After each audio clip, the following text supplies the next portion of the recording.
Hello, my name is Goblin, and welcome to the Goblin Cave TV. This is our weekly TTRPG book club or tabletop role-playing game book club where we have a look at a new system pretty much every single week. So there are a ton of role-playing systems out there, and we want to explore them and show them off to everyone because they are absolutely worth having a look at. And I might be doing a little bit of critique with my little bit of knowledge of 25 years and seeing what I like, seeing what I don't like, and we might be trying to put some of the stuff on the channel. Now, just as a heads up, we do have Syrinscape for our audio because Syrinscape is amazing. They are not a sponsor of this channel, but they are amazing for all your fantasy, all your online, offline role-playing needs and table and board games as well, because they are just so cool. You can play them in the app on the table with your iPhone, with your laptop, or even a tablet, or you can throw it across the internet with their online player. So go check them out. They are really, really amazing. They do custom campaigns, sound sets for campaigns, which can be done from room to room to even spoken voice acted lines in certain campaigns. Or there's a lot of generic stuff out there as well, not just for fantasy, but also sci-fi and modern day to run pretty much anything that you're running. Even some really great cyberpunk stuff for those cyberpunk fans and Shadowrun fans out there. So that's what's in the background. That's the music. We just got the tavern keep, tavern ambience, just with a little bit more of the musicians in the background. So that's what we've got. Just turn a little bit down just so it doesn't annoy me too much, but it just gets me in the mood. I just don't want to be blared out from my headset or from my earphones because we do have, anyway, won't get into it. So this is RuneQuest. This is the free RPG day, quick start rules. I got this delivered yesterday late. I've had a quick look. In my 25 years of role-playing, I have never played or ran or even looked at RuneQuest, which is really strange because RuneQuest is built or is made by Chaosium or Chaosium. Have I spelled that right? Hopefully I have. So I know I misspelled their name really wrong quite a lot, but it's made by Chaosium, and Chaosium make Call Cthulhu, and they make basic roleplay. Basic roleplay is my favorite go-to generic system because of the D100 system, the percentile system they use. They also use a variant of it in things like Paladin and Pendragon, where they convert the D20 system into a D100 system into a D20. I think it's an amazing system. It just works well for a rules-light system. And something like basic role-playing, you then build upon that and have all these optional rules that you put into your game. So it just really works well. And this is something which is built off the same system, same mechanics, the percentile system, and I've never played it ever. Never looked at it, never read it. It's it's never been on my radar, which is really, really strange. So I found I don't have a copy of the full game set. I'm looking at it. I'm looking at getting the slipcase, the big set. Just a little expensive right now to get the full set. But I do think it's from what I've seen, I like it. And I would actually really like to have this or basic role playing on my channel on Goblin Cave TV because it just does things really well. But we're also looking at getting we've been actually for a long time in quiet looking at getting some Call of Cthulhu on the channel a bit more because it's really fun to have and it's such a different game system, and that horror investigator type thing is so good. But this is not that. This is a adventure of heroes, mythic. So the blurb which I liked, it's the blurb which I've got over here is mythic world of mortals and gods, myths and cults, monsters and heroes. So the style seems to come across to me is very much that not Roman but Greek style, that Greek heritage and whatnot. And it's not very common to actually have that Greek style, that Greek style in role playing games. Usually it's more that medieval ish, with their own separate pantheon. But I like this Greek style. I like this almost pseudo Bronze Era style. And it's quite an interesting one. It's a nice, it's a different one from what we're used to. Now you can find this at in Chaosism, chaosism.com. You can get your free PDF, which is this one, which is what we're reading off. This I bought because it's the hardback, and the free RPG day was years ago, I'm sure. And we don't really have free RPG day in Australia, so tracking down these things is not easy. So, but it's based off the D100 system. So the basic role-playing system, same system that is used in using Call of Cthulhu for the most part. It's been altered a little bit in the 7th edition Call of Cthulhu. So this is just like one step behind, maybe 6th edition or 5th edition. But it's not bad. It's actually, from what I saw, it's pretty good. Whoa, I was up late doing the overlay because I had a bit of issues, so a bit of a yawn there. But yeah, I think it's really cool. Let's have a look at it. Now, whoops, we'll go straight into it. It doesn't have a table of contents, which feels a bit weird. I must admit that feels a bit weird not to have a table of contents. So this is a 50-page document, 50-page book, no table of contents, but half of it, or a little bit more than half of it, is an actual scenario, which is quite a bit big for some of these books. Most of them go about 8 pages or 10 pages for a scenario. This is 25-page scenario. So they've got a bit more detail. Now, what you need for the game is essentially D10s, plural, a 20-sided dice, so D10s or 20-sided dice, okay, 8-sided dice, and D6 dice, D4 dice, so pretty much your normal stuff. It goes through and says 2d6 means 2 dice, 2d6, 2 6-sided dice, etc. So your basics, and 2d6 plus 4d plus 2d4 is, yeah, and how to add things like that. So all pretty basics there. Now, most important, the dice to RuneScape is the D100, or the percentile dice, in which you roll 2d10, so you roll D10 twice.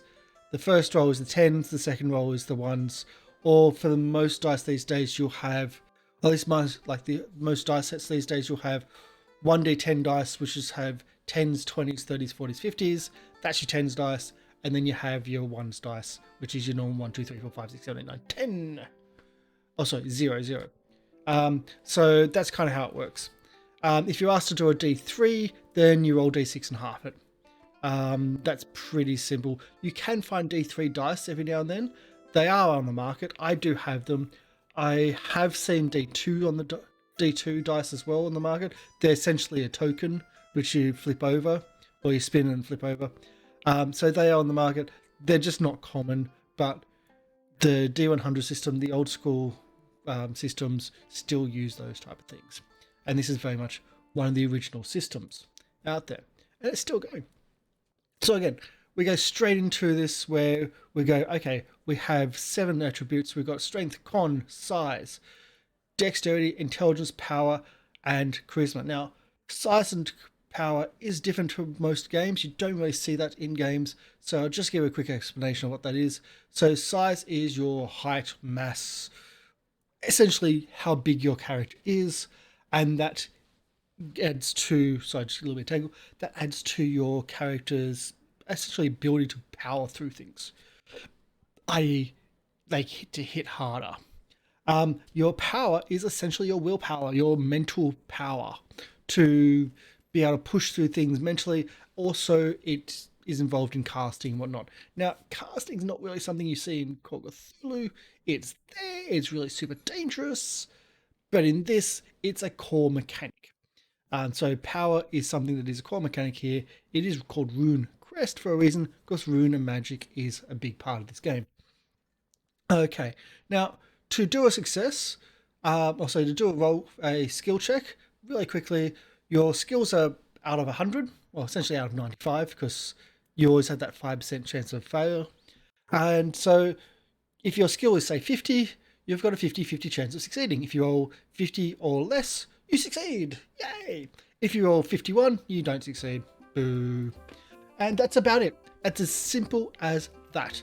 Now, you do have other parts of that. So there's a critical success where if you have 5% of your skill, which, say, if your skill was 20, sorry, if skill was, it's a weird thing. So 5% of your skill is a critical success. Special success is 20% of your skill. Just trying to get the math working, because yeah. So that's your critical success and your special success. Special success doesn't always, like, it's not always used, not always needed. Sometimes the GM or the keeper may just ask you to, like, they need a higher roll, like they may need a special success to succeed on something that's really, really difficult. Now, you've also got a fumble. You've got failure, of course, if you just don't make your level, but you've also got fumble as well. Fumble is usually 100, so 000 on your roll is usually it. But if your skill is not high, you actually have a higher chance of fumbling, so it goes down to about 95. If you have maybe 5 on a skill, you may have 95 upwards to your fumble roll.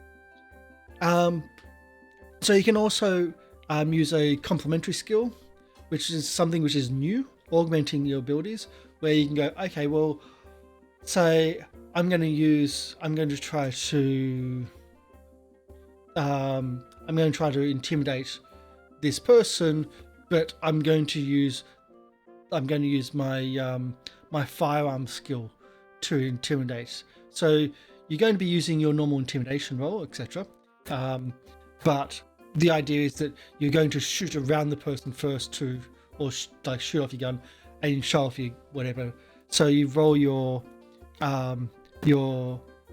auxiliary skill first, and you can then, if you succeed, you then get added things. So you get 20% extra to the normal check that you're going to do with your primary ability.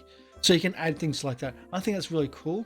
If you get a special success, you add 30%, and a critical success, you add 50. That's what all this stuff is here. So I do apologize as well that the book is not really white, and I have a shade over here over the capture just to make sure it's, like, for the white ones, that it's not too bright for the screen. So it's maybe a little bit harder to read this time, but I do apologize. I've got another version, which is, like, the version I have, it doesn't even have that color. So my one is all black and white. So it's, at least we've got some color here. But anyway, so that's also, like, this adding or augmenting abilities is also how you can aid another as well. So if someone wants to aid your skill check, they can do this. They can do a skill check, and if they pass, they get 20% onto you, like add 20% to you, get a special success 30%, and a critical success 50. So I like that system. That's a new thing that I haven't seen in Call of Cthulhu full book, but I haven't in the quick start at least. But I like that. That's pretty cool. It does have a fact that you can go over 100% in your abilities, and what that happens is that it kind of just lessens your fumbles. And if you're doing a opposed ability check, which is quite a common thing in this system, it just, like, the amount you go over 100% reduces everyone else's skill. So if you've got 150, you reduce everyone else's skill by 50, and there's your comparison type thing. It's kind of, yeah. It does work though. So you can reattempt your skill checks with a minus 25% penalty, and if there's a change of circumstances. So you can't just do the same check twice. You've got to have a change of circumstances. You have to figure out how you can do it differently, and roleplay how you're doing it differently. So you've also got, if you're doing just a straight strength roll and things like that, your strength and whatnot are not out of 100, so you just times that by 5 to get that into 100. Now, things like the current Call of Cthulhu's and whatnot, they actually have them just straight up on your character sheet out of 100. So you do your rolling and stuff, and then you times it by 5 to get the stats. And that's what we've got here. So this is your range here, and this is your fumble table. So again, it changes depending on how much skill you've got. But you've always got at least 0, 0 or 100 for your percentage for etc. And of course your critical success, it doesn't even start moving off 1 unless you get unless you have 30 ranks or 30% skill. So it kind of, it's not going to be a huge factor, but it's always there. So if you have 1% in a skill and you pass, you have critically succeeded somehow. As the keeper, I would just say you succeed, but generally speaking, if you have low ranks in a skill, you've got to, you're rarely going to pass, but it's always good to have a try, because if this follows the same experience way of normal basic role playing or Call of Cthulhu, etc., if you actually succeed in a roll for something, you tick it, and then that then increases. This is a classless system and a level-less system, which means the direction your character ends up will flow, which is a really cool way of working things. It may not flow in the direction you want, but it will flow from how you roleplay it. And I really like those styles. So you've got critical successes, etc., and special success, and success, failure, and fumbles. I'm not going to get too much in that. I've kind of already spoken on that. So adventure overview. You have your so look at the pre-generated character sheets at the back of the quick start, and you'll see they're made up of different parts. You got adventurer's background, characteristics, magic points, and spirit magic. Interesting. Hit points. You've got weapons, shields, etc. Blah blah blah. Runes is a big one. Passions. So things your adventurer feels strongly about, such as loyalties, families, kin, honor. Passions are described in page 10. We're going to have a look at that one today because that's very different from what we're used to. Movement, yes. Damage bonuses is attributed to your size as well as other bits, but mostly size. Spirit combat damage, that's again new. We'll try to see if we can have a look at that. Strike ranks, again, this is quite different. So attack speeds are ordered by strike ranks based on dexterity and size. So that's something I want to have a look at. Hit points, yes. Armor, yes. Armor is by location, which is something that's interesting. So when you do an attack, you actually roll location, and your armor is by that location, and your armor absorbs the attack damage. It doesn't deflect; it absorbs it. So it reduces the amount of damage you take, but it's only in those locations, which is quite an interesting way of doing it. I like it. A lot of period armors don't cover all parts of the body; they just cover vitals, like the chest, the breastplate. Not much else. And also helmets, etc. So skills, languages, etc. That's all in one big section. That should be the similar or the same. Rune points, rune spells. So how many rune points an adventurer has in their cult, the rune spells the adventurer can cast with those rune points, and rune spells are described, etc. We'll have if we can have a look at those too.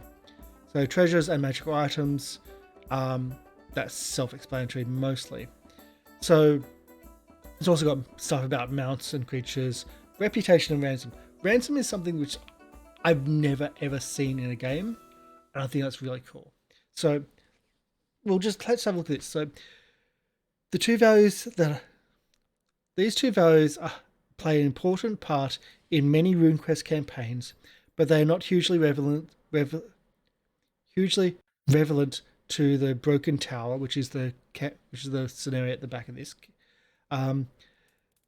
Reputation measures how well known the adventure is, rated as the chance that someone will have heard of them. The higher the reputation, the more famous. Ransom is the amount of lunars the adventurer's family or clan may pay if the adventurer gets captured. So that's a thing. It's not just a thing as an optional, that's a thing on their character sheet as a full-on, this is a thing. and I like it. I actually like that idea. It's a lot of role play, like players that do the hero thing, will never accept imprisonment or capture. They'll fight to the death. They won't surrender. And it's one of the hardest things for some groups to do, which is surrender. We've had um, I've had games on the channel which I was thinking, oh my god, we're going to have to do a capture scenario. How are the players going to do this? Are they going to surrender? Are they going to see that this is a bad situation, there's no way out? Are they going to surrender? Are they going to fight to the death? Are they going to fight out? What are they going to do? So things like that is sometimes very hard for players to just go, wait, no, this is too bad. I'm going to have to, yeah. Or in Syrinscape, no. Let's do it louder. Nope. No. I don't think so. Yeah, exactly. I don't think so. So just clicking buttons on the Tavern Keeper there. So for me, that's like a really big thing that they've got ransom in there. And I'd love to see that. So you got basic character sheet. You've got, so these are pretty much the normal thing is what you're going to look at. What I mean by that is like 3d6 style, like ability points. In the more modern versions of Call of Cthulhu, etc., they just have that time, like they just have it out of 100. So generally speaking, you times that by 5 to get your percentage out of 100. But yeah, anyway. But most people will be familiar with that. For me, that feels weird for a BRP, but I understand the crossover. You've got locations, and you got your armor points on your legs. And you got your weapons, broadswords, etc., etc. Percentage of use, 90% on broadswords. That's pretty impressive. And then you've got runes, etc. Yeah, we won't go through all that because it's kind of in weird format, harder to read in a PDF. So opposed resolution. Opposed resolution, we're bringing out the resistance table. The resistance table is old school BRP and Call of Cthulhu. I like it better than the newer system, the 7th edition. It's essentially like one rolls, the other rolls, and you try to meet and try to see who wins out of that when you find the 2 rolls. And it's pretty much almost used for power, like almost exclusively for power. So that's really cool. I like this. I'm not going to go into too much of it though. I'm just going to skip it and just going. I'd like to see it back. I think I've actually touched on other versions. I think with the BRP as well. So time and movement. You've got real time. You've got narrative time. You've got full turn, melee turn, strike ranks, and skill time. So let's have a look. So real time. That's pretty much normal. Narrative, quick passage of time. Again, not too bad. A full turn is 5 minutes or 25 melee rounds. A melee round is 12 seconds. A strike rank is each melee round consists of 12 strike ranks, or SR. We need to remember SR. Measures how quickly actions can be attempted. So skill time is the use of an ability. It can also mark the passage of time, though combat skills can be repeated melee round after melee round, may take, etc. Wait, so though combat skills can be repeated melee round after melee round, may take much longer. See skill time bar. Skill time sidebar. Okay. Yeah. Okay. Strike ranks. This is what I wanted. This is something very new. This is essentially the initiative system. I say new. This is probably quite old, but it's new to me and it's different and unique. So in combat, someone will have the edge, the opportunity to strike first, and set the pattern for the combat. Strike ranks determines who gets the first chance to make the successful attack based on size, dex, melee weapon length. Interesting. Magic points being spent can be modified by surprise and movement, and parry does not. So a parry does not take any strike rank. So to defend yourself, to parry doesn't take anything. Cool. So each attack of whatever type is attempted in the strike rank order, the lowest to highest, the character. So each attack of whatever type is attempted in the strike rank order is lowest to highest. So lowest is quick, highest is slow, opposite to what we commonly do with our normal initiative orders for things like Dungeons and Dragons. Each attack of whatever, I've done that. The character / monster with the lowest total strike rank can always attacks first. Strike ranks determines which attacks are resolved first in the melee round, and do not represent each second of that melee round. Okay, yep. Because a melee round is 12 seconds, and there's 12 strike ranks in the melee round, but they're not each. This is not a second by second blow. Okay. They have been worked out. So, they have been worked out for the adventurers and creatures connected to the Broken Tower. Okay, so that's already been worked out. We don't need to do that. The following strike rank modifications are applied to the listed type. Okay, so preparing a new spell or weapon takes 5 strike ranks. Preparing a weapon, spell, or missile takes 5 strike ranks. Okay.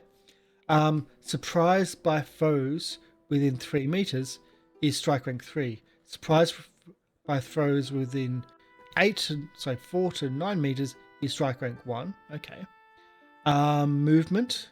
Each 3 meter movement is +1.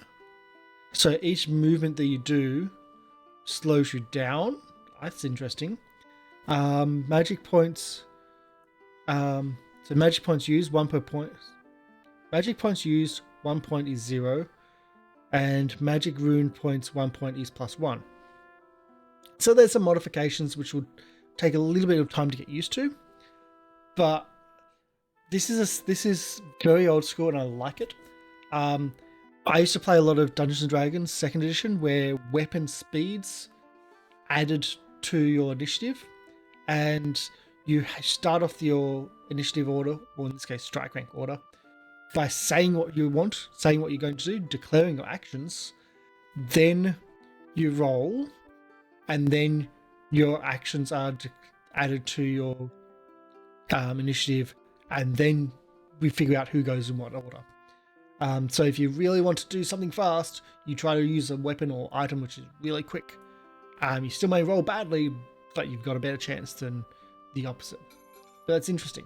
So magical attacks and strike ranks. To determine the strike rank for spirit magic spells, and the strike modifier for the magic points used in the magic spell to adventurer's dex strike rank modifier, remember that the first magic point used in the spell has no strike rank modifier. Any subsequent spells require 5 ranks to prepare, even if it's the same spell being used. Most spirit spells need at least 1 hand free. Because of this, 5 additional strike ranks must be added to the adventurer's normal strike rank for the spell if they are switching from a weapon to use this spell. Okay, so if they're casting a spell, they have to spend 5 strike ranks to switch from the spell to give them the hand free to do that. That's what it's saying there. However, casting a spell such as a blade sharp or fire blade on a weapon held in the hand only involves adding the normal strike rank for casting the spell to the normal strike rank. So if you're using a spell which is, I'm going to sharpen my blade or etc. my blade, I don't have to get the free hand because I'm casting onto my blade. with my hand on it. That's kind of what it's saying there. Okay, so probably not the best written, I would say. I need my glasses because the font is really small. And I probably should have had my glasses on anyway. So no action. So strike ranks limit per melee turn. No action or combination of actions may be performed in one melee round if the total rank necessarily adds up more than 12. If the action requires more than 12 strike ranks, including strike ranks for magic points, dex strike ranks, unprepared spells, or any boosting magic, more than one melee round is needed to cast. That's awesome. A spell requiring 37 strike ranks will take 3 full melee rounds to cast, and the effect takes effect on strike rank 1 of the 4th melee round. That is awesome.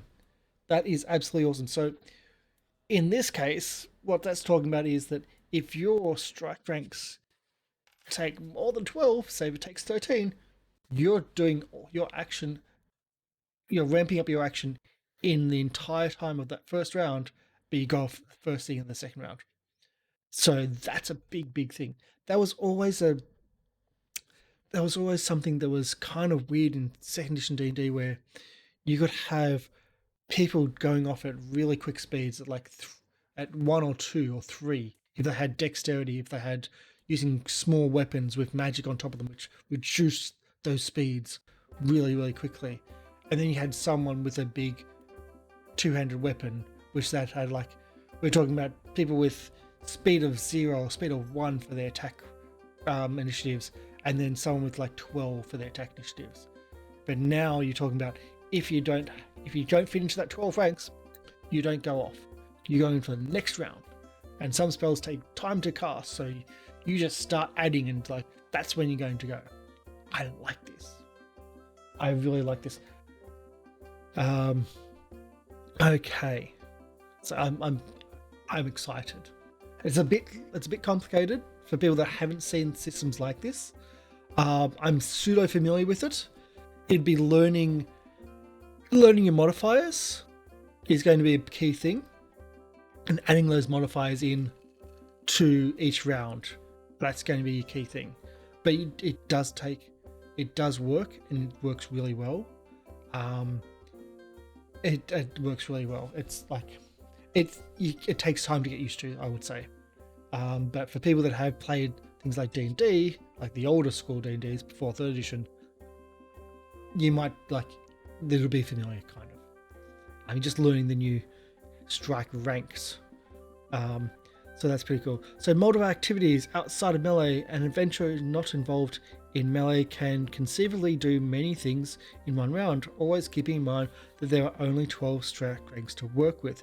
For example, an adventurer of Dex 11 with a Dex strike rank of 3 could cast Disarm spell, taking 3 strike ranks. They could then move 9 meters, so another 3 strike ranks, so up to 6, and take out his bow. Take out his bow, which is 5 strike ranks. The adventurer is then stuck because firing the bow would take another 3 strike ranks. There's only 1 strike rank left in the melee round. The game master's discretion. 5 strike ranks could be. So the 5 strike ranks it took to take out the bow could have been combined with 3 strike ranks of movement. This could give the adventurer the necessary time to. Okay. So with the Grey Master's discretion, they're talking about he could be taking out his bow as he's moving, to then give him an up, which I can see an argument for both. This is sounding quite mechanical in like a crunchy type thing of how you work out your time management. But in recent games where you're talking about games where like Dungeons & Dragons 5th edition, where you've got like your action economy, which is totally broken because as the characters go up in levels, they get all these exceptions to this action economy, where you get your movement action, you got your attack action, then you got your bonus actions and your reactions and all the others. Then you've got stuff like Pathfinder 2, where you've got three actions. You can do anything you want with. You can do 3 attacks with. You can do 3 moves with, or you can do combinations or whatever. That also is a thing. This is, you got 12 actions, but things take more than one. You got 12 points to spend, or AP, action points to spend, but things take more than one AP to do things.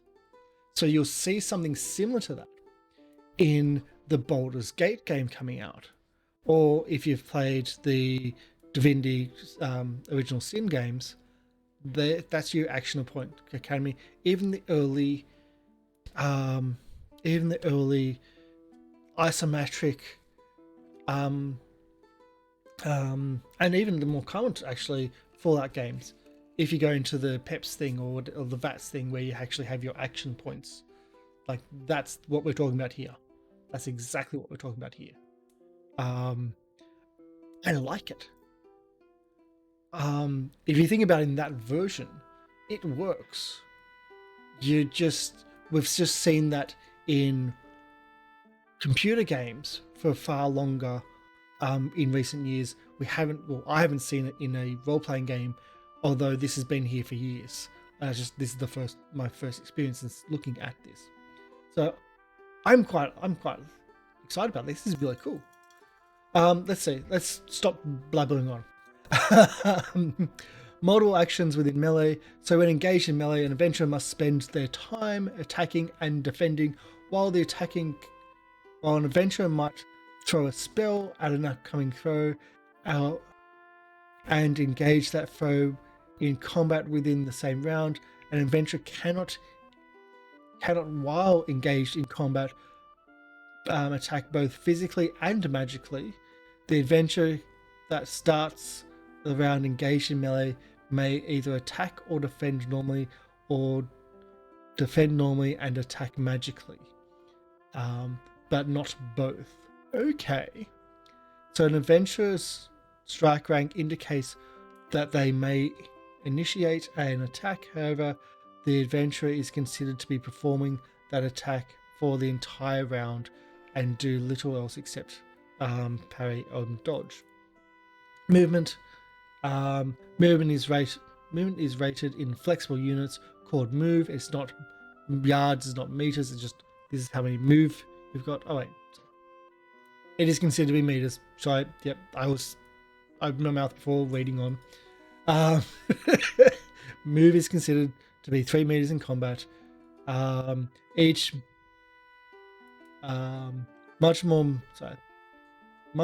than. Each point of move is considered to be 3 meters in combat, much more when not in combat. An uncommon adventurer, blah, blah, blah. Just got getting my eyes, yeah. So you got travel time, yep, that's all good. Runes. So this is where and it's got quite a bit of runes. So this is where the whole RuneQuest comes in. So runes are intrinsic in Gloranthia. I'm going to butcher it, I'm sorry. Gloranthia, which is the setting. The cosmic powers that define the world. And manifest by the gods, known by the earliest prehistory. The runes suffuse everything in the world. They are building blocks of Gloranthia. Symbols, archetypes, embodiments that actual matter of energy. The middle world. Runes originated with the creation of Gloranthia. They defined the cosmos and everything in it. The earliest gods are associated with runes, and philosophers hold that the gods themselves may merely be personifications of the runes. Whatever their nature, the runes are symbols of latent power. People mark their possessions, even their own bodies, with runes. They are not only characterize reality, but are used to manipulate the world. Merely looking at or writing a rune isn't enough. These powers can only be unlocked with extensive training and preparation, such as being a shaman or priest. Okay, so 4 types of runes. There's elements, powers, forms, and conditions. These are, though the latter are not discussed in the quick start. Okay, we don't have conditions. At least in this is only like 25 pages or 23 pages compared to the proper full hardcover books, like that one down the below, which is the core book, instead of this one, which is the quick start, which is what we're reading from. I'm keep tangling myself in the cable right here. Just keep tangling. Anyway, let's get back into it. So, each rune has different association from elements, behaviors, attitudes, and skill categories, weapons, sensations, creatures, and even physical phenomena. Runes are rated by other abilities such as percentage value, indicating how strong an affinity of an adventurer has with the rune. The higher the rune's rating, the more strongly an influence should guide the adventurer by their actions. Each power and form rune is directly opposed to another rune. The rating of one rune is balanced against its opposite, with 2 values equaling 100%.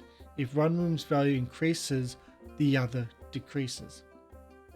Oh, that's an interesting one. So if an infinity of 1, its polar opposite is decreased. Interesting. I'm using runes. Runes are used for magic to augment certain skills with runic inspiration. Yeah, pretty much. Each rune spell is associated with 1 or more runes. The chance of casting a cult rune spell is equal to the caster's rating in that rune. If more than 1 rune rating applies, the player choice with if more than 1 rune rating applies, the player chooses which rune to use. See page 20. So if you've got an affinity of 1 and not with the other, and there's 2 runes for the runic magic, choose the one you got the most with. So runic inspiration. Runes may be used as an inspiration to augment the skills or increase the chance of success on a resistance roll. What can be augmented depends on the specific rune. An elemental rune may be used to augment. Sorry about the yawning. May be used to augment single non-combat skills within its skill category with a sense of associated. This is weird. With a sense associated with the rune, or an elemental weapon and a power or form rune may be used by a character to augment any skill used in accordance to that rune. To be inspired by a rune, a player must suggest and request an appropriate augmentation to a skill. With the Game Master's approval, if an adventurer has already rolled to be inspired by the rune or passion during the situation at hand, they cannot be inspired by the same or either the same or a different rune or passion. Additionally, the bonus from the inspiration cannot be combined with an augment from another skill. So that's inspiration is also kind of what they're talking about, is like when I mentioned earlier about augmenting a skill by having assistance, like using one thing to then amp up another. They're talking about using it with runes here.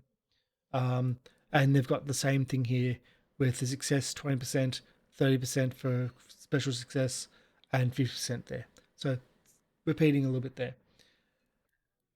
Runes of personality. Runes are universal archetypes manifest in the cosmos and in the psyche. As a result, they influence feelings, tendencies, and eventually strongly affiliated runes act in accordance.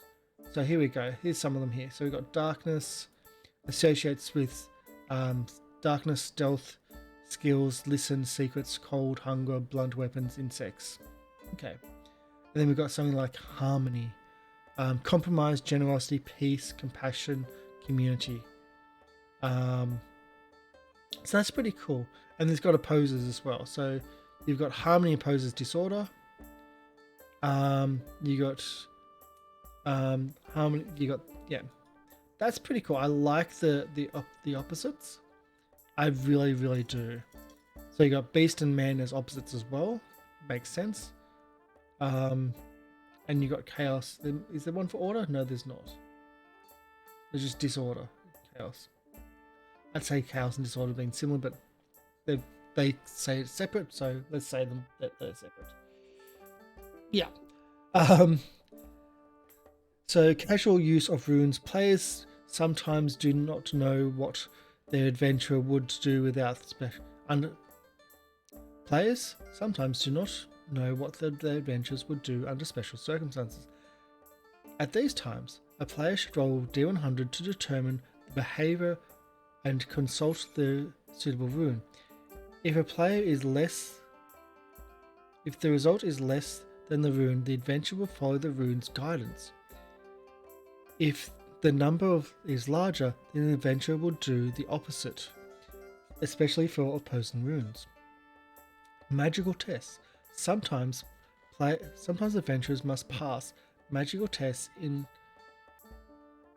either by simply having rune affinity at a certain value or higher, or rolling against the rune to demonstrate allegiance to it. Conflicting runes.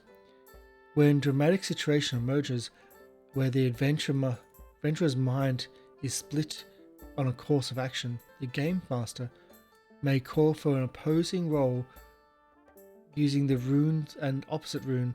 The winning roll indicates the adventurer's choice, but does not dictate their action.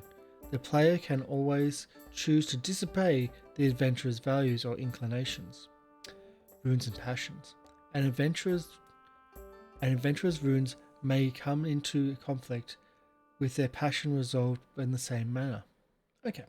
Sorry for the different voices, just like my mind's not working very well, so hey. So passions. This is something that's also really new and really different. I have seen it in the Pathfinder and Paladin games. I like it. It's kind of weird, but I like it. So passions, strong emotions, whether devotion, loyalty, love, hatred, honor, elevate more adventures into stuff of legends. Galanthia, myths and legends. Galanthia, myths and histories are full of intense emotion, results in the highest of heroism and the depths of tragedy. Passionate people may perform with superhuman effort and greater likelihood of success, and passions provide a means by which this can be done. Passions are rated skills just like skills. Passions are rated like skills or runes, with percentage values indicating how intense a passion is. The higher, the more intense a passion should define adventure in the actions. Now, I've GM'd games on the channel where player characters have zero passion or energy, and it feels like you're just dragging them as the GM through the story. I'm playing a character currently in a game which is a reluctant character, but he's a reluctant character that is there to still help those around him, but he's doing it reluctantly. And there's a difference between having a passion and having reluctance. The character that I'm talking about is Sir Rorik Thorn, who is a reluctant paladin. He doesn't actually believe in the religion that he was trained in anymore, and he doesn't believe in lords or kings or people above him. He doesn't believe in a chain of order or of that type of that structure anymore. Yet it doesn't mean he doesn't have passion. He's passionately against that. He has passion for his friends. He has love for his friends, even though he doesn't show it well. but he still has those passions. He has hates as well, like of people above and people that didn't get to their position from actual skill, but from bloodlines, etc. Like these are things which are in his persona. So he would still have passions, even though he comes across as someone that has very low, like he has energy, just he's disillusioned, very much so. But he'd still come through in this system and he'd show up in this system quite well. He has devotions to his friends. He has loyalties to his friends. He has love for, well, not really. That would be low. He has a high hate for certain things. He has some honor, some left. But like you could actually come out here and that would be really cool. I like this. Gaining passions may be gained during play. Plenty of opportunities are be given to gain enemies, lovers, loyalties. When something significant occurs to an adventure, the game master may suggest that a passion may be generated. Once in agreement, they determine the starting value, usually at least 60. That's pretty cool. I like that. I kind of like that. That you can get these things afterwards. Again, talks about the inspiration. You can use your passions to inspire you to then add a value to a role. Again, the same. Success is 20%, special success 30%, and 50%. So if your lover is being kidnapped, you can use your love passion to augment your rolls. So you roll your love passion skill. If you pass it, you get an extra 20% to chase down or fight the kidnappers. That type of thing. I like it. It's cool. It's really, really cool. Yeah. So, Galanthian gods and cults. You don't usually hear cults in games, unless they're the evil cult, but they're up front. Galanthria cults. The following Galanthrian cults appear in the Broken Tower. Okay, so we don't need that. This is just resources for the back of the book, which we don't need. I thought it was actually going through some information. Not interested. Skills. It tells you what you can do in, like, some things are quicker than others, etc. So just keeping that in mind. That's what this whole table is across here. And you've got things like dex is 2 times, so dodge is 2 times your dex. That's how you start it with. Jump is 3 times your dex. Ride starts at 0.5.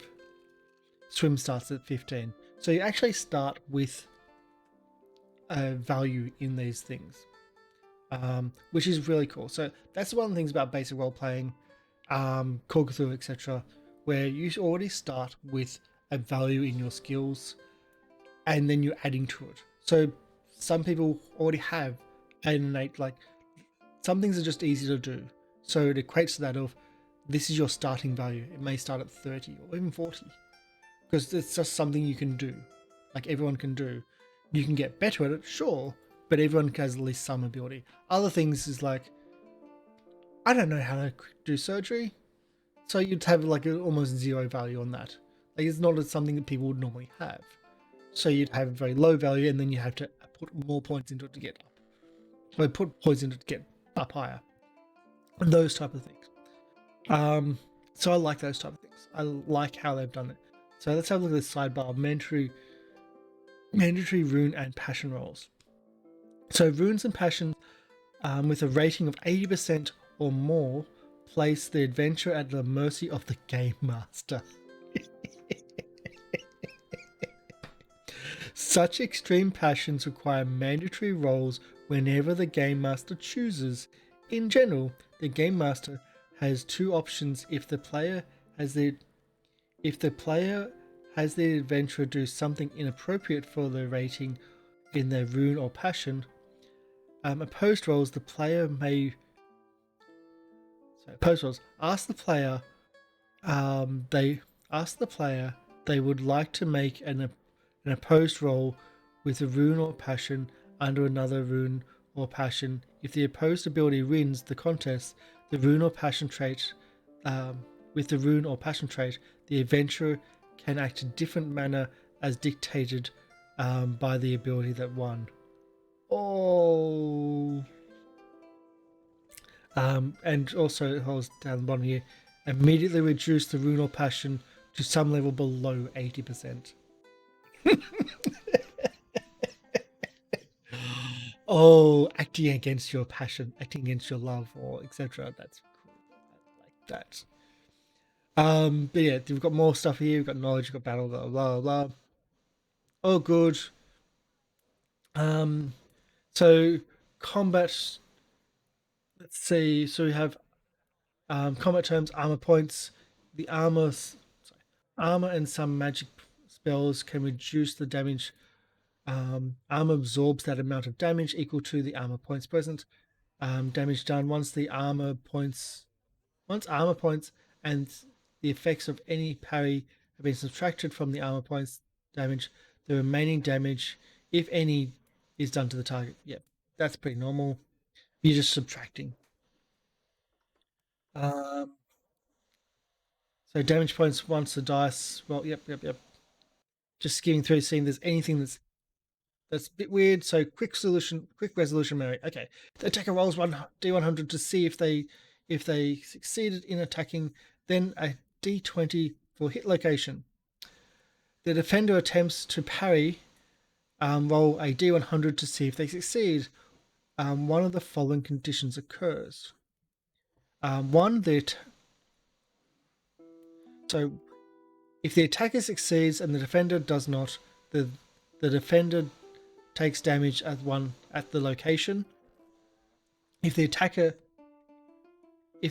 and defender both succeed, the weapon or shield of the defender is affected. So these have hit points essentially. Just that's why they say they're affected. If the attacker fails and the defender successfully parries with a shield or weapon, the attacker's weapon takes damage. Ooh. If neither succeeds, nothing happens. I like that. That's pretty cool. So if you attack and you fail to succeed, and they successfully parry, your weapon takes the damage. If you attack and you succeed on attacking, and they succeed on parrying you, their weapon takes the damage. That's cool. I like that. And it's a really simple summary right there. That's everything done. Yes, there's more bits and pieces here, of course, but that's really cool. I like that. Hey Rosa, how you going? Are you only reading this, or is there a single player playthrough? No, I'm just reading this. That's okay. This is our end of week TTRPG book week, where we go through a new system every single week, exploring it and having essentially a first look glance. So welcome in if you're new to RuneQuest. If you're not, tell me your experience about RuneQuest.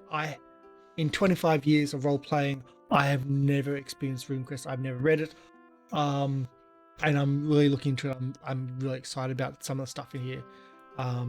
So I like the D100 system. I like basic role playing system, which is the core mechanic behind all this, which is also the core mechanic behind Call of Cthulhu, which is another game I like. But this has very unique systems built into it, on top of the basic role playing game.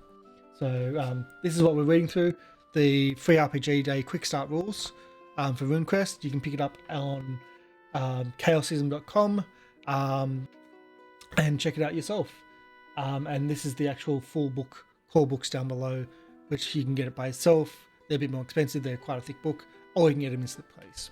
So what's the theme? It is kind of a Romanesque, so not a Roman, but like a Greek style fantasy, where Greek style, Bronze Era style fantasy role playing game, like tabletop role playing game, where magic is everything, but like the magic is not like is in the form of runes.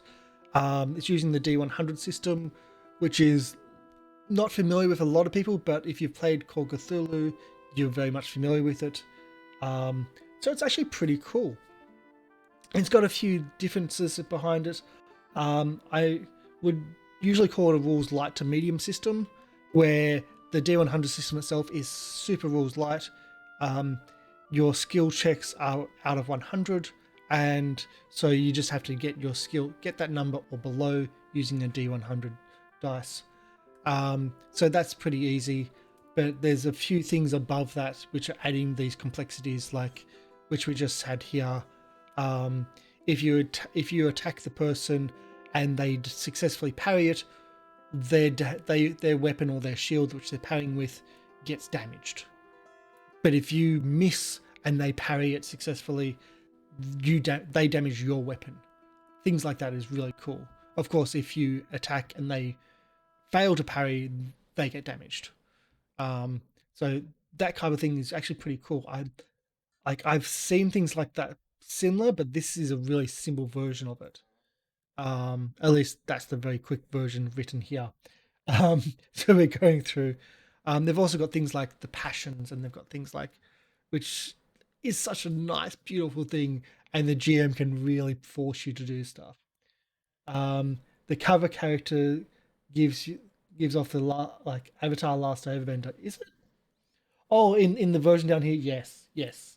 But I think this is more like the gods and pantheons and things like that, which is very much a Greek style. Um, this one, this version of it is very much the Greek style with the bronze. Um, Actually, we'll go to like this. Page 14, we're on one more. There we go. So that one certainly has that Bronze Age style, with the Bronze Age helmet, the feathers, the flares, whatever. The breastplate. To me, it just shouts Greek culture. And the way they openly talk about cults and things like that, it just reinforces that to me. That it's very much a Greek style.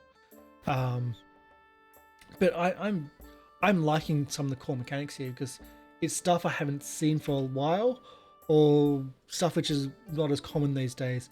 But there's also some unique stuff which I like the ideas of.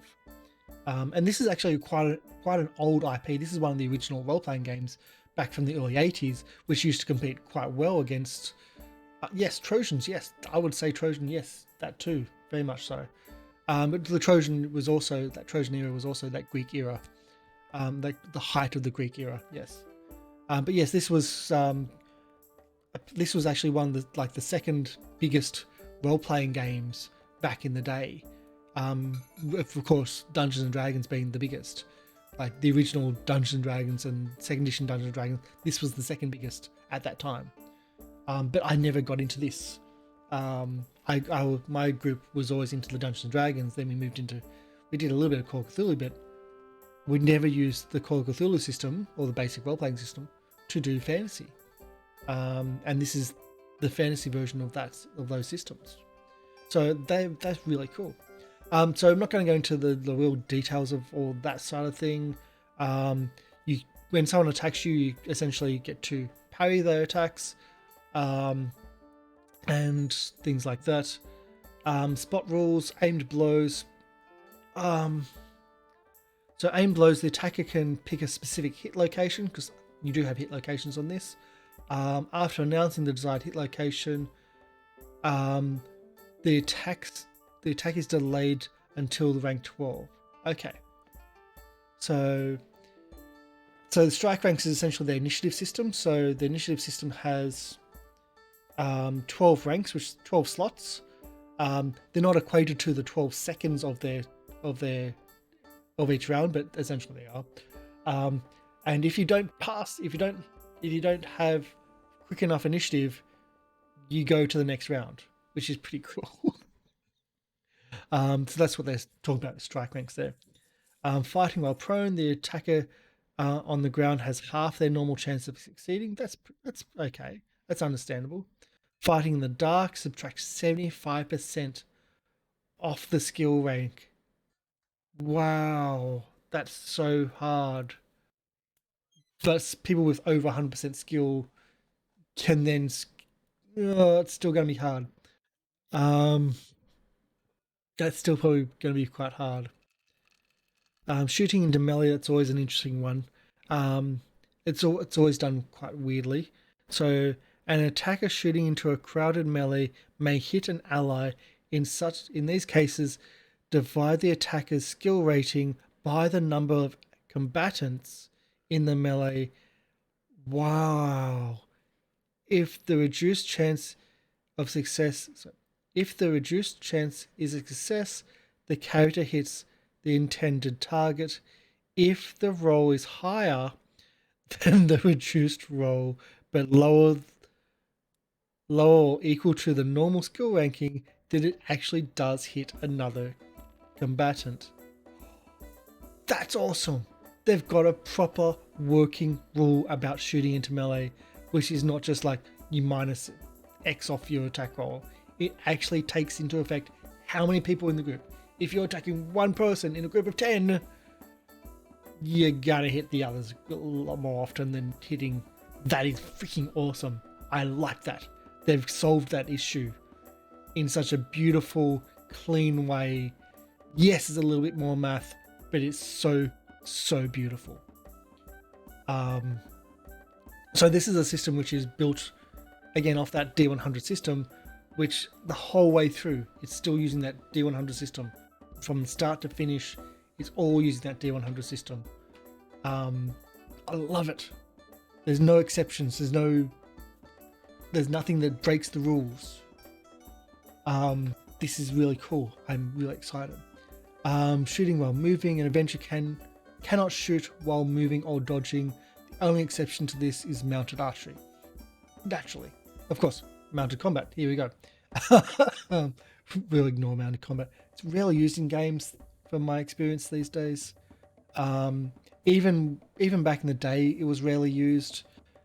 Yeah, you get one hit and then you ride off. It's just, nah. I think mounted combat works a lot better in this system than it would in others. It's a big factor in games like Paladin and Pendragon. Essentially the same game, same rule system.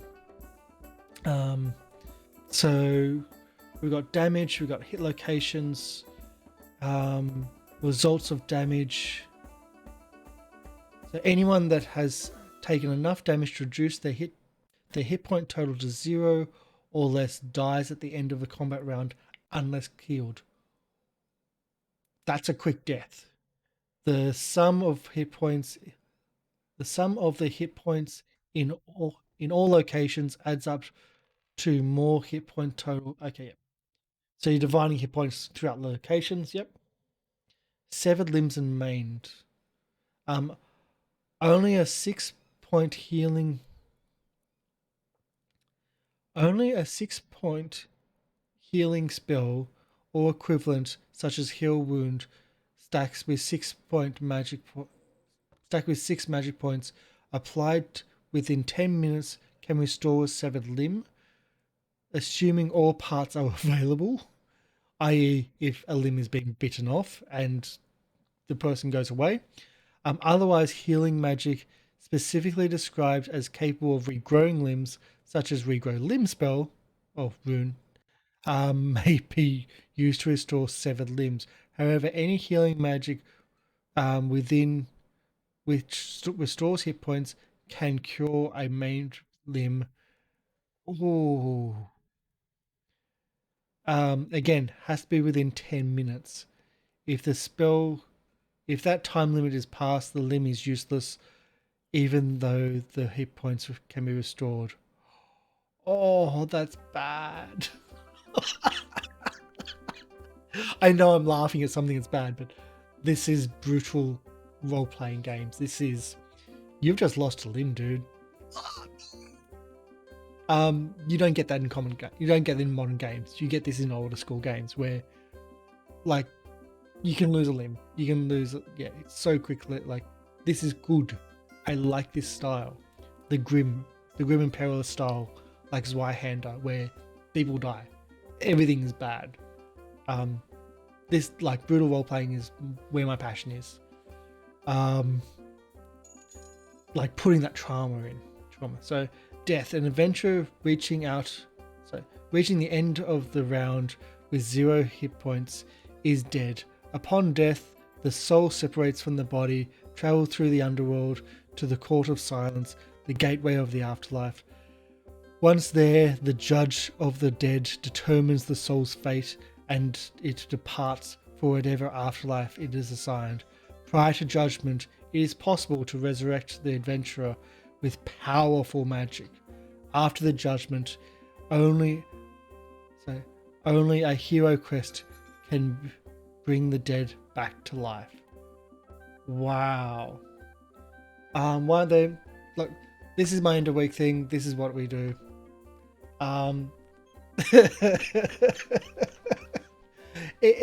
Look, I put it like, I don't know why. I mean, I'm Australia competing in the US market. This is kind of, yeah, we put a lot into our overlays. We do a new overlay every week for each book that we go through. We do an absolute new overlay.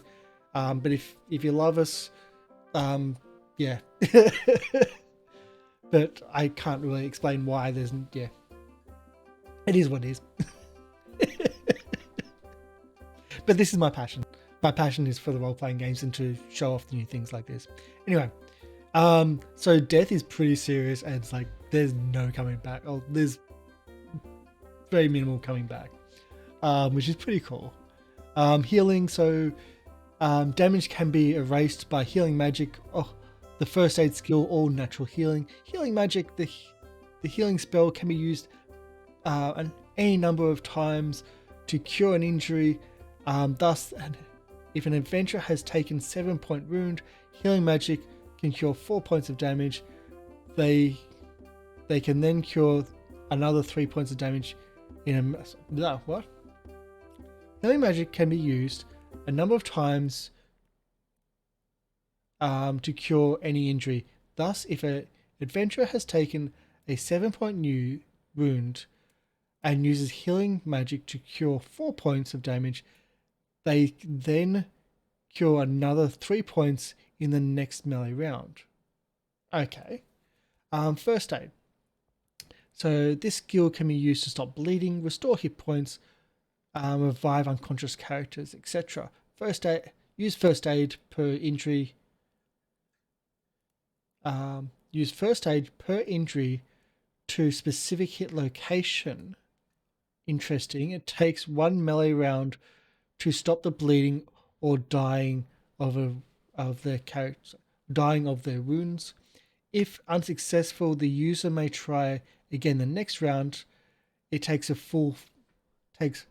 5 full melee rounds of first aid to heal damage. Wow, that's a lot of time in combat. 5 full melee rounds to heal 1d3 hit points. On a location. A special success, you get 2d3. Yay! And a critical, you get d3 plus 3. Wow, this is brutal. This is brutal. I want to run this. I want to play in this. So one can't heal more hit points than the damage taken, but you're only healing one location. So if you've taken like 3 points of damage on your arm, and they get a critical success, and they do 6 points of healing, you can only heal back what you've got damaged on your arm. It's not going to go onto your other arm or your leg or whatever. That's brutal. I like it. If anything else is done during the 5 melee rounds in which the user performs this skill, the recipient takes 2 points of damage. Ooh. First aid can only be used successfully once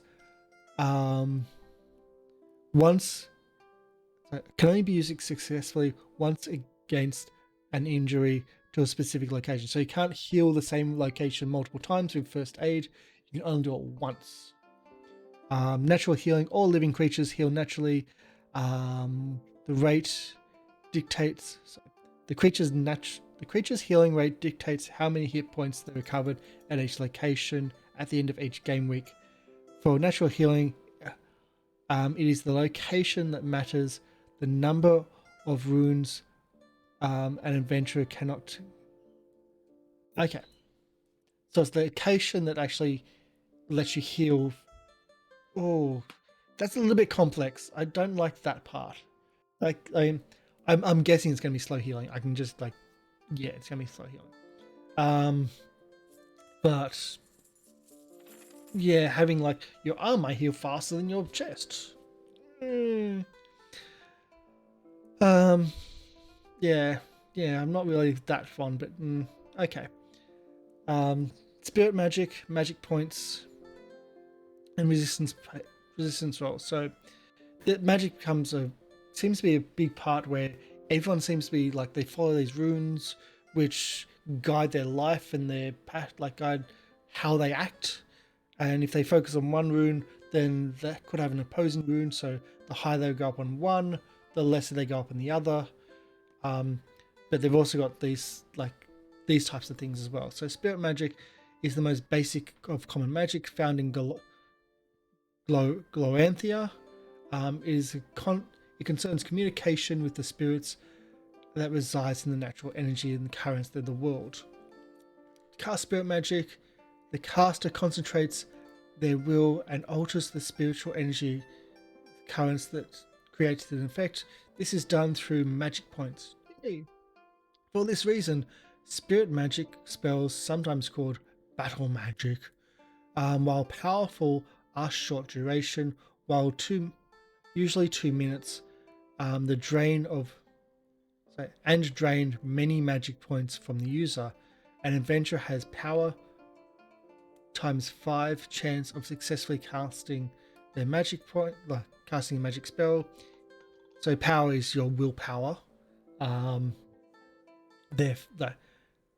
so the higher your willpower, the better chance you can cast a magic spell, and also the higher your willpower, the more magic points you get as well. If the roll is unsuccessful, no magic points are expelled, which is nice to know. And then you may try again the next melee round. If the caster's concentration is broken in any way before they've finished their casting, they cannot cast the spell and must try again. However, no magic points are lost again. Because some spells, because you've got that limit of 12 slots in your initiative turn, they call something else. If you go past that, you may take 2 turns or more to actually cast a spell or to do an action. You accumulate them. So that's kind of interesting. You can be disrupted while casting, which is a nice little tactic. It's always a good tactic to be able to do that counterspell. In current games like Dungeons & Dragons 5th edition, the spells go off instantaneously. So there's no real disruption. You can only really disrupt with like counterspells, etc. Back in the day, in 2nd edition, in AD&D, spells had a time limit. Spells had a casting time which you added to your normal initiative. And so if your spell had a casting time of 1, there was very little chance of disrupting it during casting. If it had a casting time of, say, 5, you're casting for 5 initiative slots. So someone can come in there with something quicker and disrupt you. And that's how it works. That's what they're using here, which again, I think it works really well. I've had experience with it. I had a lot of experience with this type of thing, and it's really, really useful. You see someone casting, you want to disrupt it. Generally, you want to get in there and stop it. Gimp that mage. It's kind of important. I think Shadowrun has some casting speeds as well. So again, that's the Gimp the Mage type thing. For not all spells, but some. Magic points represent the quality. So magic points is how much you can spend. The higher your power, the more magic points you have. So it's a quarter of the total of the power. But wait. The adventurer with 0 magic points falls unconscious until their magic points return. Oh, okay. So if you spend all your magic points, you go unconscious. You are spent. That's interesting. That's not common. Every spell costs a certain amount of points, but some spells can have additional magic points added to overcome counter magic or shield spells.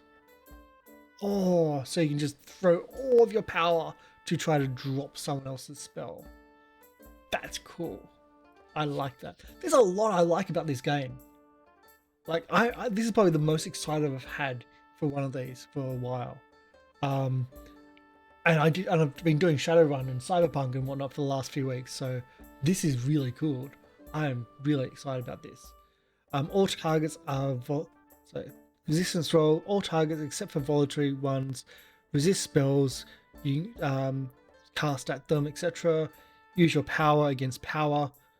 And then using the resistance spell, the resistance table, which was up above. So spirit magic summary.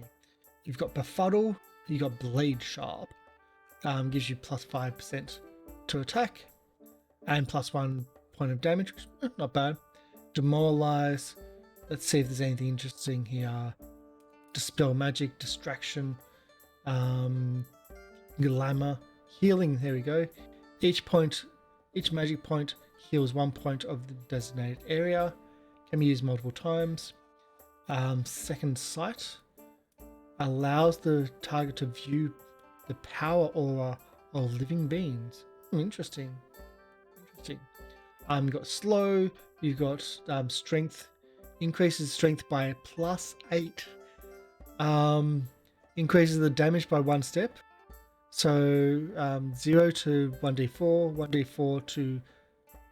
Oh, that's brutal. If you've got a big person and you cast strength on them, that is brutal. Because damage bonus, like if you've got a melee weapon, if you're a big person, you get a damage bonus. If you're a really big person, that damage bonus goes up. It's not easy to actually get one. Like you may only have a d4, but that's d4 on top of your normal damage. It's a big boost. And so have strength, like the strength spell, just give you like up your damage bonus by 1 level. That's a huge thing. That's cool. I like it. Okay, Spirit Combat. Spirit Combat plays a huge part of adventuring Gloanthia. I'm still struggling with that one. Gloanthia. But it is too complex to fully describe in these quick start rules. The optional downloadable Assistant Shaman Adventurer includes lengthier rules about Spirit World and the Spirit's combat. But an abbreviated version is presented here. Okay, I won't go into the abbreviated version. I will say I do like that they have admitted that they've got rules which is very complex, and they're going, look, if you want to go into this detail, you can download this optional character to play and hear the rules to play this character. That's what I think games like Shadowrun and Cyberpunk need for their quick starts when they're talking about the hacking is a big thing in Cyberpunk, in Cyberpunk Red, but it's got its whole new set of rules. And I think to counteract that, just go, hey, this is a Cyberpunk game without that. If you want to use that, here's the character with that, and here are the rules with that, and that's an optional if you want to use it or not. When we ran Cyberpunk Red Quick Start, the apartment, we didn't put the hacker in there just because of the amount of rules that character just themselves have. We just went, yeah, no. When running things like Shadowrun, the mages have their own set of rules. The shamans have their own set of rules. The deckers have their own set of rules. The riggers have their own set of rules. So the idea of that is every player knows their rules and memorizes their rules, and the GM just uses the core and trusts the players. That's the best way I can think of doing it. So in this one, it does say, look, there's more complex. We're not touching it really, but like if you want it, there's an optional version. I did get an optional download. I didn't know what it was, but that's what that is. Interesting. Anyway, back to this. So an adventurer can successfully meditate uninterrupted for an hour, interrupting, so attempting no other skills, etc. No spell casting may be attempted, etc., etc. Meditation attempts must perform successful power times 3 to resist being distracted. Successful meditation yields the adventurer 1 additional magic point.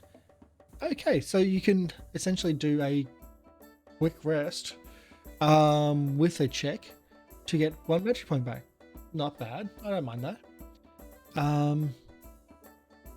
So in addition to any restored through normal rest, recuperation, a special success gets the adventure 1d3 and a critical gets 1d3 plus 1 magic points back. Not bad. Spell strike rank. So strike ranks is the initiative. So to determine the strike rank when a spell can be cast, total the caster's dex strike rank plus the magic points of the spell plus any boosting magical properties. Okay, that's complex. Not even touching that. Not even touching that. Range. Spirit magic has 2 ranges. Touch and range. Range is essentially 50 meters. Okay. Touch spells, touching. Done. Cool. Duration. The duration is how long all attempted spells last for 5 minutes, so 25 melee rounds. I think 25 melee rounds is gonna last you, like that's gonna last you a melee. Yep. I've done melees with more than 25 rounds and wow, they got monotonous. Like big, massive, and it's just like we had to then rush through and quick. You don't want melee rounds more than 20, like don't want them that high. But then I've also done games where we've had like over 10 because at the start the mage was like doing a spell which took 10 rounds to cast, and we were just like the bodyguards stopping the mage from being disrupted all that time. That type of thing can be really, really fun. Like the 10-minute hacking, where everyone is just protecting the hacker or the rigger or the deck or whatever. Those are really good. But at 25 rounds, I think we're good. Rune magic. Okay, this is the separate one. This is the different one. So that was spirit magic. This is rune. So initiate of a cult can cast rune spells known to that cult. The caster relies on power supplied by the god to cast the spell. An adventurer casts rune magic. When an adventurer casts rune magic, the spell acts as the deity. The caster initiates the deeds of the deity. The caster imitates the deeds of the deity and thereby evokes the deity's power. The caster always exhibits some form of manifestation of the deity while casting the spell. They might appear to grow larger, burn within a glow, crackle lightning from their fingertips, or even start to physically resemble their deity. The more the rune is cast, the more the deity manifests in the world. Ooh. Yay, cults! Characters possess rune points earned from making permanent sacrifices of power to their god. Wow. Enabling them to access the cult's rune magic. Once spent, the rune magic must be replenished before they can be cast again. They may only be replenished through worship of the deity on a holy day and participation in cult rites and rituals. Wow, this is sounding kind of Call Cthulhu-ish, where you're actually sacrificing your ability powers to get magic or to be able to cast spells. This is cool. But this is like the cult side. This is the unnatural side. So casting rune spells. To cast a rune spell during the statement of intent. To cast a rune spell during the statement of intent, the player must say what is being cast and at which target. The adventurer must have sufficient rune points to cast the spell. The cost of each spell is given to the spell description. The caster recites the invocation of the god, either aloud or in the mind, after which the spell takes effects. The rune magic spells always take effect at strike rank 1, which is really super quick. The first rank out of 12. So the adventurer must roll against the rune affinity of that spell. If the roll succeeds, then the spell takes effect. The rune points are spent, and if the roll is a critical, the spell costs no rune points. That's pretty cool. So if it's a critical, then it doesn't cost you anything. That's a good reward for a critical casting. Actually, that'd be really cool. Have spellcasters, if they roll, like if they have to roll to cast a spell, if they roll critical on that success, then they don't expend their spell slot or etc. I think that might be cool actually, but criticals in this are actually quite rare, really quite rare. So resistance rolls, many spells require you overcome the power using the resistance table. We've mentioned that we kind of skipped it, but it's there. Hi Polly, welcome in. Yeah, no, these aren't the nice cults in the 70s. No, these are the cults in kind of the Greek tradition, the Greek pantheon and that type of stuff. So bad cults.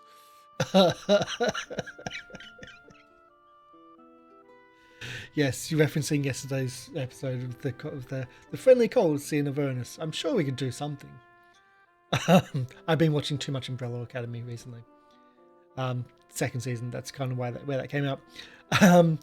So this is really weird. Like this is cults and like rune magic is cult magic.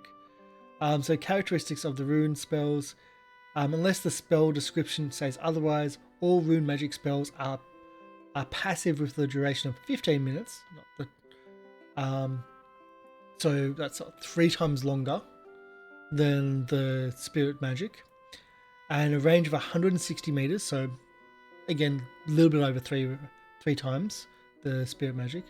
The rune magic spell is always twice as strong as the spirit magic spell, and the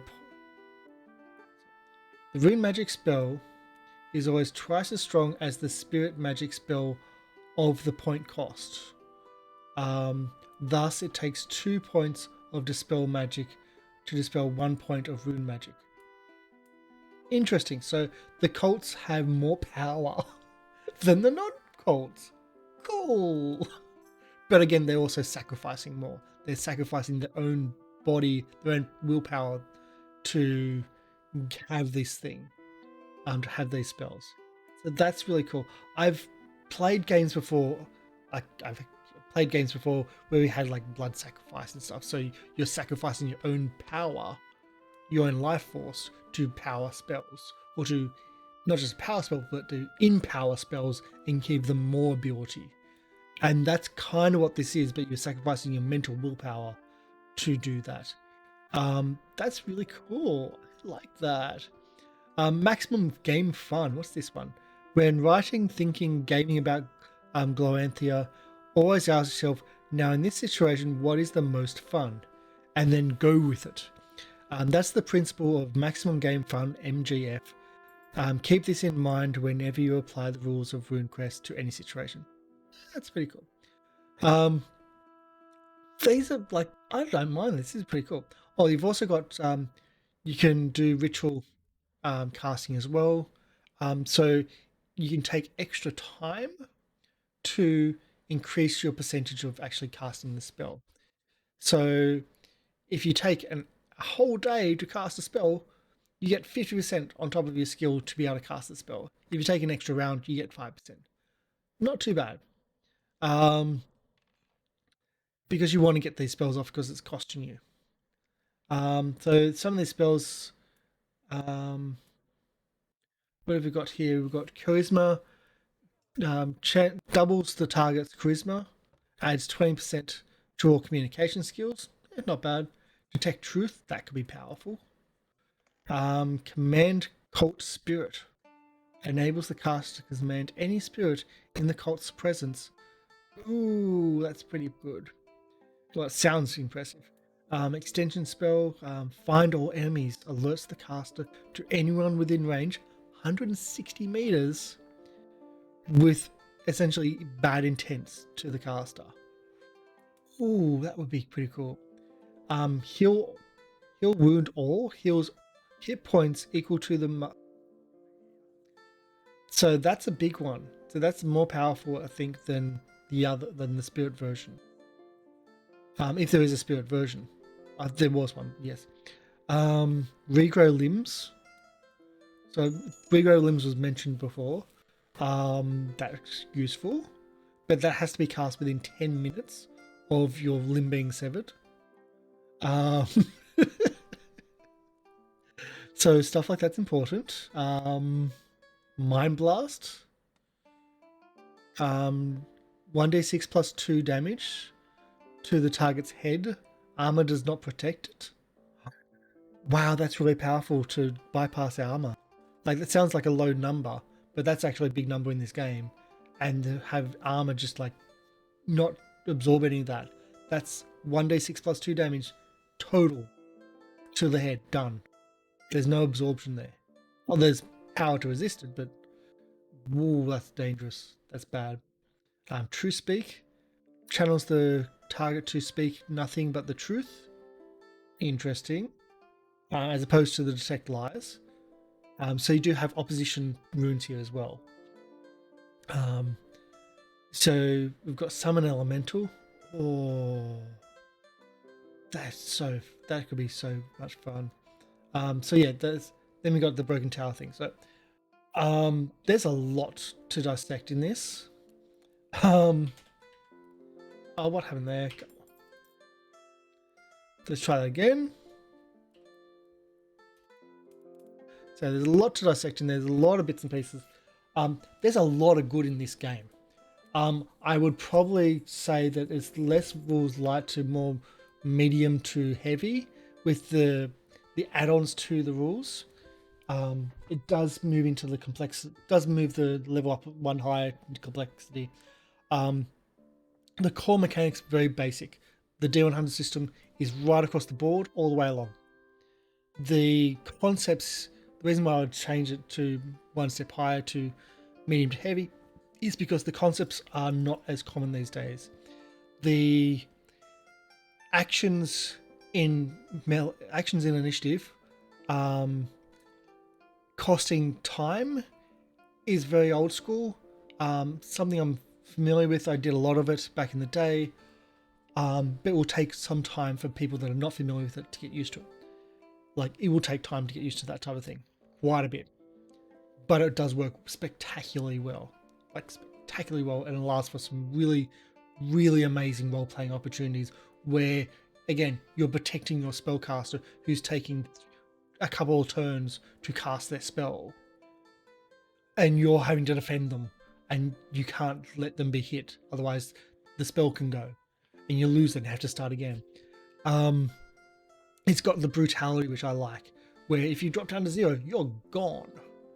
You have, like, if you drop down to 0, you have till the end of the round before you're dead.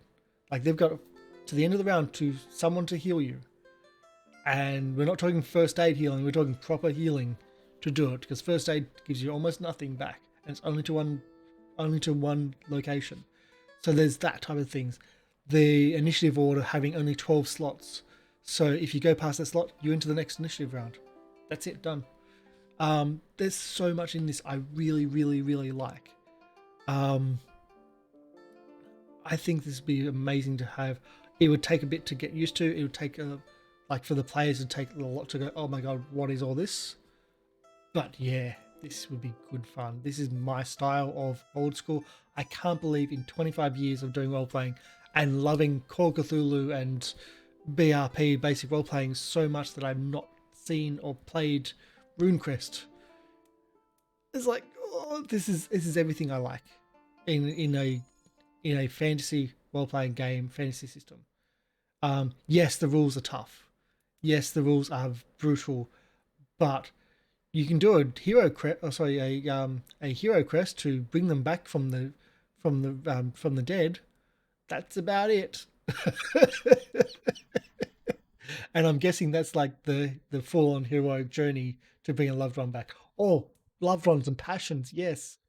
So you have like the passion stuff, um, which is brought up in Paladin and Pendragon, is also in here, where you can have like if you fall in love with a character, you go, okay, this is a new passion for me. This is a new love for me, and you then get to set kind of where it is. Usually, it does say usually going to start at about 60, and that passion can go up and down. But the GM can force you to roll a passion roll, like to roll like a love roll, or a hatred roll, or something like that, which has to guide your actions. Um, so, like if your loved one gets kidnapped and you're not going to do something about it, the GM may force you to roll a passion roll, or sorry, a love roll, to go like. And if you roll your like under your ability score, then you have to go after your loved one to that has to drive you away from your current quest to save your loved one. But on the other side of it, you can add like the amount of, we're just using love for example, you can add like your love for that person's to pretty much every check in rescuing that person. So like, oh, I'm trying to track down, like I'm trying to interrogate someone, so we're trying to find out who the like which direction that they that the person was kidnapped, which direction they went to. So in my interrogation, I'm going to use my love roll to augment my normal interrogation roll. So you roll your love roll. If you pass, you get 20% on top of your normal interrogation roll. Things like that. That just brilliant. And you can do the same for hatred and other bits and pieces. I love these passion rolls, even for games like, as I mentioned, for the character I'm playing in Saints and Sinners, Warwick Thorn. He comes across as very impassionate. He doesn't really care. He's given up. But in the passion rolls here, he would tick off quite a few of like someone will be high, someone will be low. Like his hatred will be high on lords and authorities and stuff like that, but he still has love for those around him and a protection for those around him, and so those will be a little bit higher. So you've got those things here and there which really work, and you can have opposing loves and opposing passions as well. So you can have one to the other.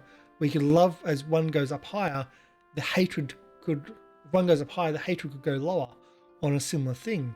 And it's the same with some of the runes where the runes kind of guide your passion, like guide who you are. And so if you follow like the rune of darkness and things like that, shadows and blah blah blah and thievery and that type of stuff, then like the rune that may be law or something like that may go lower. So the higher you go up on the other, the lower goes on the other. So they can be opposing, and I love these things. These are really cool ideas and concepts. Even hit locations. Yes, it's an extra roll to do, and it slows down combat a little bit, but when hit locations are there, you've got armor in certain locations. So if you've got armor on your arm, but you get hit in the leg, and you don't have armor there, what's the use of having armor? So those things make a difference. And the armor doesn't stop you being hit. It absorbs that damage, which is really, really cool. So it can really bring in a lot, as I said, as you're saying there, probably a lot of opportunities for cooperative storytelling. And it's one of the few times where you have like, this is you as the player say, this is where my passion is at for whatever it is. If it's a hatred, I hate this person 80% out of 100. From the first meeting, that's where, bang, he's now my arch nemesis. But you got to watch out for 80% and higher for any of your passions and for any of your runes as well, because that's when the GM can start forcing you to do stuff. So at 79, no, you're close, but at 80%, that's when the GM can force you to make those rolls and force you to do stuff. And if you go against that, you can still choose not to. You can still choose to go against, like if you have 80% in loving for someone and that person gets kidnapped, you can still choose not to even if you roll that you have to go and do that, but your passion has to then drop as a result. You have to take a sacrifice of that as a result. And you know that that love for that person is forever reduced until you somehow make it up to that person, if they survive the kidnapping, etc. So there's stuff here which can create amazing role playing scenarios, and I think that's really cool.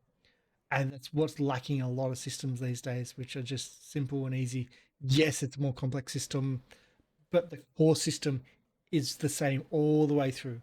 There's no exceptions. It works all the way through, which for me is just so amazing. A lot of games these days have a core system, great, but then everything built on top of it ignores the core system. Um, so this is a really cool version of it. It's old school. It's been around for years. And if you've played games like Call of Cthulhu, play games like Paladin, Pendragon, basic role playing, this would feel similar and familiar to you. Even there's a system I've got called Legend, which is another D100 system. It'll just feel very similar to you. This would, like, it's a great style. And it's how I would like to play and run games. Yes, you're going to lose characters. Yes, it's going to be dangerous, but that excitement, that passion of you being so close to the edge, you know, like combat being so dangerous, it comes out. Like in our game yesterday, we had a fight where, yeah, it's D&D 5th edition, so fights are bleh. Like there's very little danger. If someone goes down, who cares? But when a player character is being flown off and we had no way of getting them down, that's a danger. That's a, oh, where in shit that character's gone. Like I had an option. I had my actions and nothing happened. I missed everything I could do. Nothing happened. I used everything up. All my options I used up and nothing happened. And it's like, oh crap. And it's like everyone was like, what the hell are we going to do? And we kept on missing. We kept on doing stuff and it not working. And we're just watching the player be flown off. And it's like, that's a dead character. That's not a down character which can heal without any issue. This is a character being taken away. And we're like, oh, that's a big deal. So that was a real frightening event in a game system which is usually very player friendly. This is, I probably wouldn't say it's a player friendly game with a system, but that heightens that tension.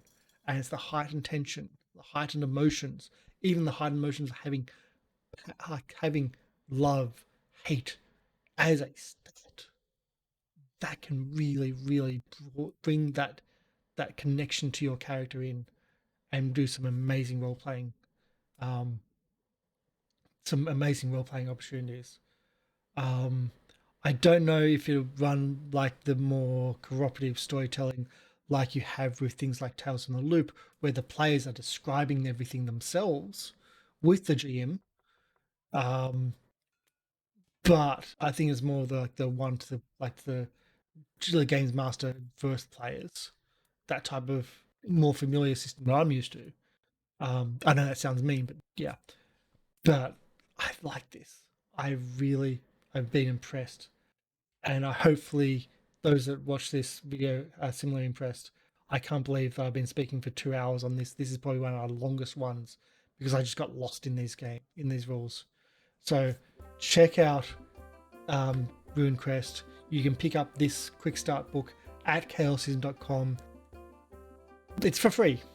You can download it for free. So check that out. Below is the actual core rule book. So if you see that in stores, that's the big one. You can also get it with the bestiary and the guide to Galanthia. Gloranthia. You can also get the guide to Galanthia as well as a slipcase. So 3-book set. That's what I'm probably going to get now that I've seen these rules and I'm so excited about these rules. This is freaking awesome. This is the most excited I've been for a role-playing game this year. And I've been picked up a lot of role-playing games this year. I think this beats GoblinQuest in like my level of, oh my god, this is so good. Actually, no, I think GoblinQuest is still up there. One, it's got goblins and it was so amazingly well written. This is a bit harder to digest for my brain and my eyes, but check it out. Absolutely go check this out and get yourself your own copy, because it's so freaking good. So I'm going to call this the end of the stream. As always, we've had Syrinscape for our audio in the background. We've been using Tavern Keep sound set in the fantasy player with Tavern ambience. That's what's been playing in the background. They're not a sponsor of the channel, but check them out because they are amazing for online and offline role-playing needs. My name's Karshgom. This is GoblinCaveTV, and yeah, next week I've got no idea what we're going to be looking at, but I don't know if it'll even compare to this. I'm very happy that I found, like, this actually arrived yesterday, late yesterday after our show. I had a very quick skim. Pretty much today's show was so long because this is my very first look at this. I hadn't been able to look into it deeply enough. Wow, I'm impressed. So for me, it's a bye from now. Thank you for coming in. Thank you for sticking around for this, the longest of our videos.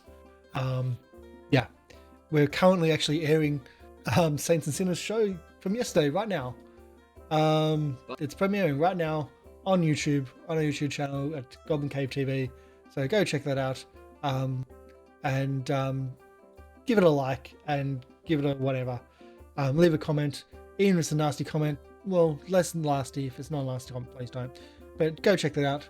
And yeah, thanks for everyone coming in. So, bye.